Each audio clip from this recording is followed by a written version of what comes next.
Hello, I hope this video finds you and your family doing well. We're in the third, fourth, fifth week of this pandemic and the social distancing and the quarantining. And I don't know about you, but it's kind of hard to keep track of even what day of the week it is. But as we're in the middle of this and kind of trying to figure out where we go from here, it caused me to start thinking about other times in my life where we as a country, as a culture, society have gone through some real difficult times. It caused us to question and ask, what do I do or what do we do in times like these? I remember the first one in my life was when President Kennedy was shot. I was in school, elementary school, and although I don't remember a lot personally, I remember how it affected the adults in my life, especially living in a military family.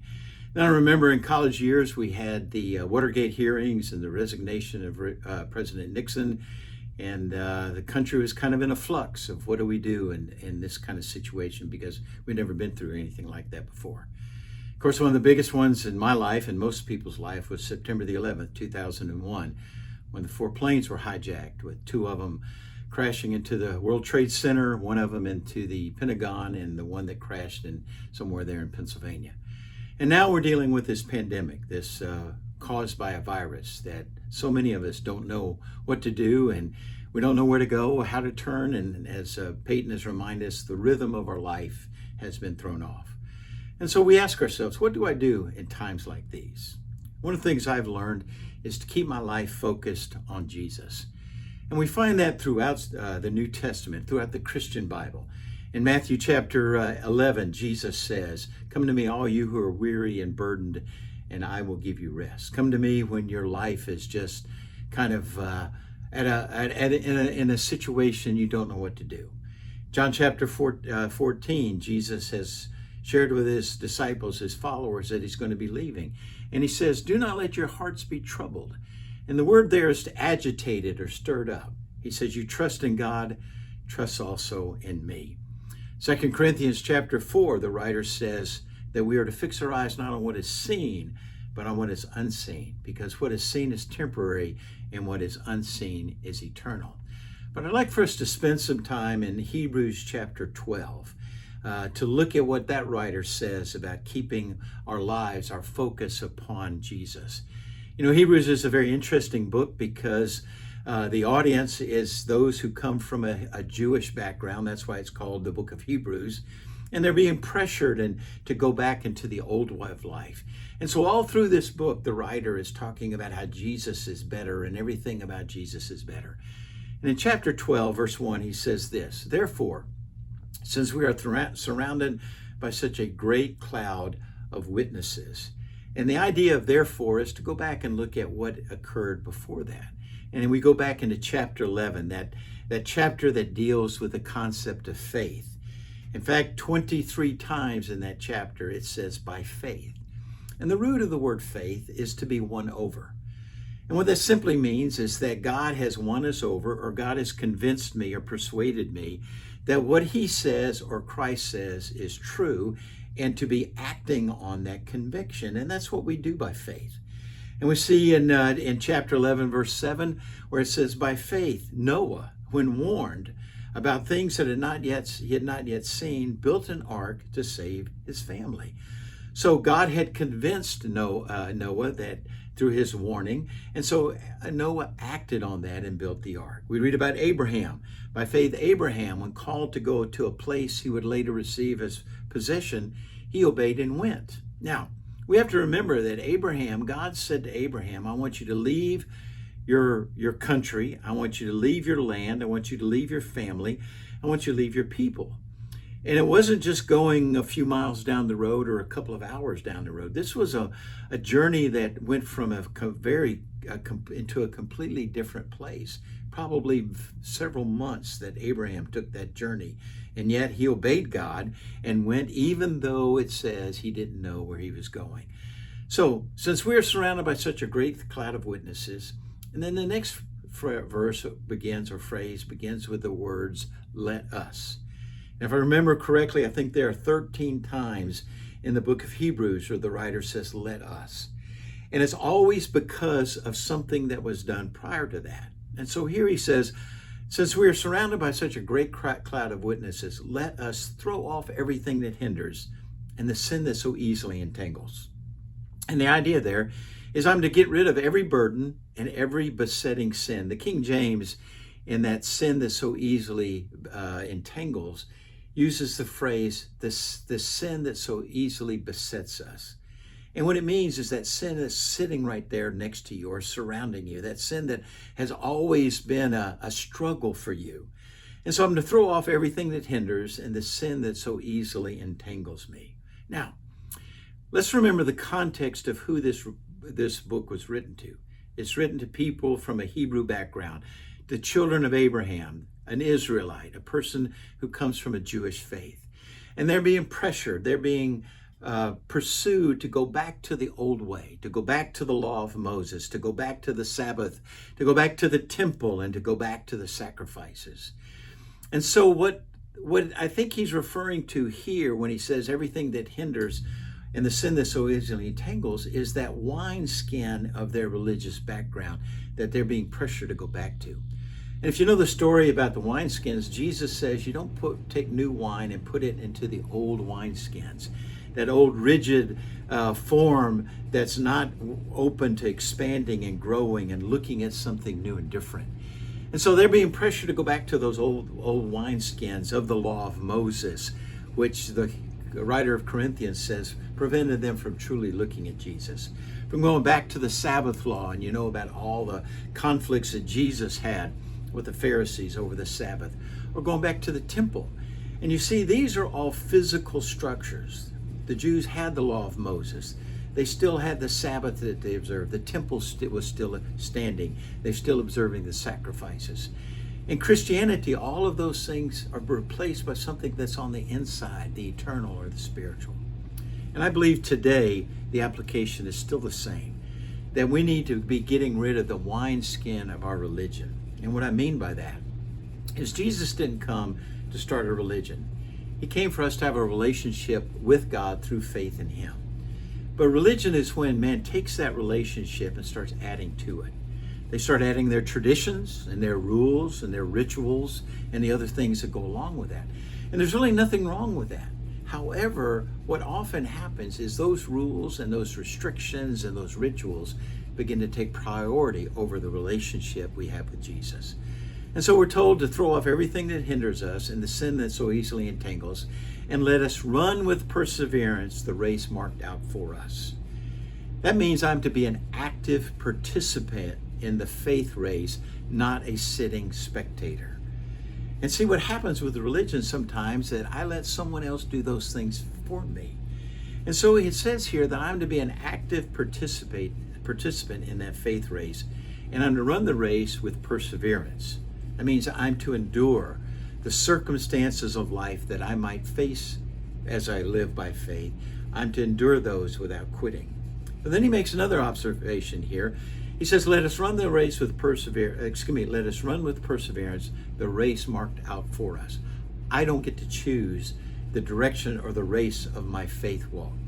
It's chosen for me. Jesus has already established that, as we're going to see here in just a minute. You know, in Matthew chapter 7, Jesus says, for we're to enter through the narrow gate. For wide is the gate and broad is the road that leads to destruction, and many will enter through that. And he says, but small is the gate. Now, I have to enter through the gate. That means I've got to be actively doing something. But small is the gate and narrow is the road that leads to life, and only a few find it. Now, on your slides that Peyton is going to put in here, interject in here, there's a picture of a book called The Road Less Traveled, written about 25, 30 years ago by a psychiatrist named M. Scott Peck. And the reason I want to share that, because in the beginning of the book, the first sentence, this is what he writes: life is difficult. This is a great truth, one of the greatest truths. And it is a great truth because once we truly see this truth, we transcend, we rise above it. Once we truly know that life is difficult, once we truly understand and accept it, then life is no longer difficult. Because once it is accepted, the fact that life is difficult no longer matters. And then the writer of Hebrews says, let us fix our eyes on Jesus, the author and perfecter of our faith. You see, I'm to intently focus all of my being on Jesus and on following him. That means I'm to be looking at him, I'm to be listening to him, I'm to be learning from him, and I'm to be living like Jesus, because he established the faith that I'm to live. But not only did he establish it as the author, he is the perfecter or the finisher of the faith race. And you know that Jesus finished that faith in glorious fashion. And what he reminds me of, it also reminds me, church, is that I'm not running the race alone. You know, in John chapter 14, Jesus said this to his disciples: I'm going to ask the Father, and he will give you another comforter, which means one just like me, the Spirit of truth, to be with you forever. And then he says a few verses after that, I will not leave you as orphans, which means he'll never leave us alone. And so he says, let us fix our eyes on Jesus, the author and perfecter of our faith. And then he interjects something very interesting here. He says, who, for the joy set before him, endured the cross, scorning its shame, and sat down at the right hand of the throne of God. Now, let's walk through those four statements briefly. First of all, I am to intently focus all of my being on Jesus and following him. And then he says, who for the joy set before him. There was no joy in the cross. But what it refers to is the joy of the end results, what came after the cross. And so for the joy set before him, endured the cross, persevered through the pain and the punishment that he endured. Scorning its shame, Jesus ignored the scandal of the cross. And here's the key. And he sat down at the right hand of the throne of God. You see, Jesus was able to endure the cross and scorning its shame because he knew what was going to happen. There was going to be the resurrection. That resurrection is the power of God that raised him from the dead that's also going to raise you and I from the dead. But not only that, it's the ascension into heaven. And it says he's sitting at the right hand of God. He's reigning with God in heaven as my advocate, as your advocate, pleading our case, and as our atonement or our atoning sacrifice. So I'm to fix my eyes on Jesus. And then the writer finishes this section by saying this: let us consider him who endured such opposition from sinful men, so that we'll not grow weary and lose heart. I'm to focus on Jesus again and again and again, regardless of life's circumstances, so that, two reasons. Number one, I will not grow weary, which means I will not stop working for God. I will not stop following Jesus and serving others. But not only that, I also do this so I will not lose heart, which very simply means I will not become discouraged and quit. You see, church, if others can endure the hardships they face by faith, if Jesus can endure the hardships he faced by faith, you and I can endure the hardships that we face by faith as well. So, what do I do in times like this? First of all, I remember that others have also lived by faith through difficult times as well. Second, I'm to get rid of anything and everything that hinders and entangles my faith, my relationship with Jesus Christ. I'm to actively participate in the faith race that has been set before me. I'm to focus all of my being on Jesus and following him. I'm going to stay focused on Jesus regardless of life's circumstances. You know, at the end of 2 Corinthians chapter 4, the writer says this: for our light and momentary troubles are achieving for us an eternal glory that far outweighs them all. You know, I realize we're in the midst of difficult circumstances. We don't think that they're light and momentary, but they are in reality compared to the incredible glory that is being achieved for each of us, that far outweighs, that is far greater, that far surpasses anything we face in this life. I'm going to ask Peyton to put on a song at the end of this video, encourage you to sing along with us, and as a reminder of the power of Jesus that is available in our life. Thank you very much. Jesus rose with all power in his hand. Jesus rose with all power in his hand. Well, he died on Friday, but he rose up on Sunday.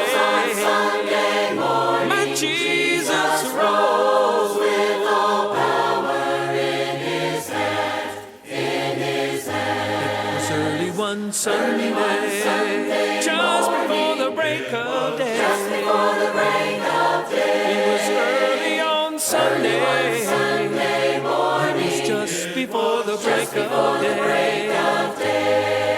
Early one Sunday. Sunday morning. It was Just before the break of day. My Jesus Rose with all powers in his hands, in his hands. Jesus rose with all power in his hands.